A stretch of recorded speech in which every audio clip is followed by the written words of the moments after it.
ما كانش موجود في اخر مباراه وفي مشكله. لا، ما هو حطه في الحسبان، لان طبعا محمد نجيب لعيب كويس جدا ولعيب للاسف الاخبار اللي اتسربت حتى بعد المباراه، بعد ما طلع تصريح من باب برادلي انه ما فيش مشكله وانه نجيب ممكن يلتحق بالمنتخب عادي، اتقال بعد كده خبر اخر مش عارفه مدى صحته. عمر جابر افتكرت. عمر جابر اللي انا قلت احسن لعيبه متالق مش معنى انه ممتاز. انا قلت مش حكايه اللي هو بديل، وانا اتكلمت عليه قبل كده، فاكره ساعه ما كان هنا في الاولمبياد وقلت لك اللي عمر جابر من نجوم مصر هو محمد ابراهيم. ومحمد ابراهيم قلت لك بطيء شويه، محمد ابراهيم بس مشكلته اللي هو بطيء، لكن هو لعيب حريف قوي. عمر جابر لعيب جسمه قليل بس ما شاء الله زي احمد شديد ناوي، بس يمكن عمر كمان احرف سنه كمان. لانه بيروح على الجول على 18، بيفكرني زمان بعلاء ميهوب الله يمسيه بالخير، وعنده جرأة. محمد مشالي بيروح على 18 على طول، واحمد كشري لما كان بيلعب. اللعيبه دي النوعيه دي مش موجوده دلوقتي. يعني اللعيب اللي بيروح على 18 على طول هو ده اللعيب العالمي. زي ما كان طاهر ابو زيد مارادونا النيل كان بيروح على ال 18، كان محمد مشالي المصري، كان علاء ميهوب. الناس اللي بتنطلق في ال 18 هي دي الكره الحديثه. صحيح. ان شاء الله ربنا يكرم ونلاقي زيهم. بما اننا كنا لسه بنتكلم على سيد حمدي، في اخبار ان هو اقترب من اتحاد جده السعودي. هو الموضوع ان السيد حمدي بعد التألق مع بدايه من مباراه النهائي مع الفريق التونسي الترجي التونسي، واحرازه هدف. بصراحه هو انا اتصور ان السيد حمدي فاجئ نفسه بالتألق ده حقيقه، يعني لان سيد حمدي لو تفتكري قبليها كان حسام البدري قال انا ما عنديش مشكله اللي ممكن نستغنى عنه، اللي يعني حصل مشاكل اللي هو كان هيمشي في الاهلي. من الاهلي فعلا على فكره انا باكد لك الكلام ده لاني انا كنت موجود، كلنا كنا متابعين طبعا، وحتى تصريحاته هو ودومينيك.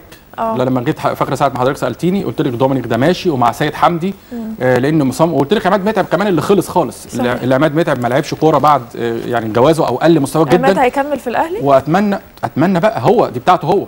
يعني عماد متعب انا كانسان بتفرج على الكوره وعينيا حلوه في الكوره مثلا، او بتفرج على كوره كويس، بقول له لازم عماد متعب يتحدى نفسه ولازم يرجع، لانه لعيب عنده كتير، لعيب فعلا. يعني مش عايز اقول سترايكر جامد جدا، راجل عنده هيدنج كويس، شويط، قوه البدنيه الفيزيكال قوي. افضل له دلوقتي ان شاء الله يرجع، يعني ان هو يرجع مع الاهلي ولا يسافر، يعني يبعد شويه ويرجع. انا نفسي يسافر.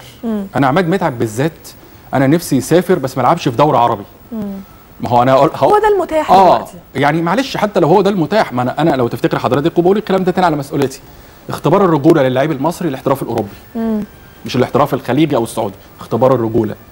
يعني لما كان ميدو بيلعب في توتنهام الفتره دي، سيبك اللي ميدو لما رجع الزمالك باظ. انا اول ما ميدو واتكلمت عنه او حصل اتصال مع اخوه او معاه، عشان بس اول ما ترجع مصر عشان بس ما يتمش خلط الموضوع انه له علاقه بنادي الزمالك. لا خالص، لا مش كده. بس انا بقول مش بعلاقه بنادي الزمالك. انا بقول اول ما اللعيب المصري في اوروبا يرجع مصر، يا اما في حالتين، يا اما بيبطل بيشطب كوره عايز يلعب سنه اعتزال كده بس، يعني حاجه كده فاني، يا اما خلاص يكون انتهى في اوروبا مش عايزينه. فميدو كان لسه قدامه الفرصه اللي هو مثلا يواصل. انا بقول دي حاجه سكريبت كده سريع يعني، لكن اختبار الرجوله للاعب المصري اللي هو يستمر. محمد صلاح نجم بازل السويسري اللي انا اشدت بيه.